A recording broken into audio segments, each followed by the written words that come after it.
Tapsilog lover din ba kayo mga millennials? So for today's video, kakain tayo ng tapsilog. Dito yan sa Imerlis Tapsilogan at Apo Angeles City, Pampanga. Marami na silang mga branches. Nasa 20 years na palang na-establish ang Imerlis Tapsilogan. Marami kayo guys mapagpipilian ng mga pagkain dito. And of course, hindi rin mawawala ang kanilang mga desserts like ice cream. Siyempre pagkatapos nyo kumain, ano pa bang hinihintay nyo? Eh di mag-dessert kayo. And of course, hindi rin sila mawawala ng Korean noodles. Pero ako, ang in-order ko is tapsilog, lomi, and coffee. Meron din nga palang branch ang Imerli sa Marisol at sa Crossing. Usually masarap kumain dito guys kapag mga madaling araw like 4 AM since ang mga tapsilog talaga is pa-breakfast na talaga siya. But of course, choice nyo naman kung anong oras nyo gustong kumain sa Imerli. Actually mga millennials, masarap din magmerienda dito. Dito sa Angeles City, marami ka talagang pagpipilian na makakainan guys. Dito kasi sa Imerli, hindi lang lomi at tapsilog ang pwede mo kainin. Sineserve pala ang pagkain dito na bagong luto. Especially kapag maulan na panahon,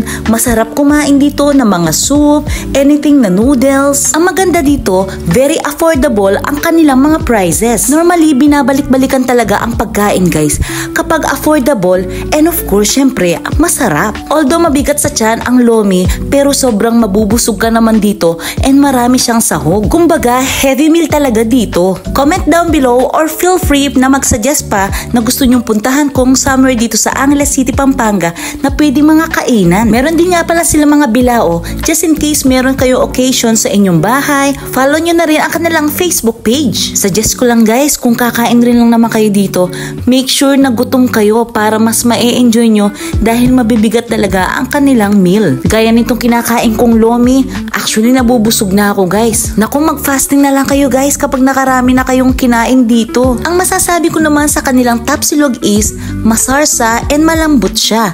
At saka yung fried rice niya is malinamnam and malasang malasa. Pero yung coffee na order ko is instant lang. Okay na yun guys, since affordable naman nga ang mga pagkain dito. Open area nga pala ang kanilang place, but it's okay kahit wala siyang aircon. Mahangin din naman ang kanilang place. Pero syempre hindi naman maaalis na hindi ka pagpawisan since kumakain ka nga, lalo na kung meron kang sausawan ng chili garlic dito. Marami pa tayong kakainan dito sa Pampanga para magkaroon pa kayo ng idea kung saan kayo pwedeng kumain dito ng mga affordable na pagkain. Mga millennials, don't forget to like and subscribe or share this video kung nagutom ko kayo. But of course, ang advice ko is eat moderately.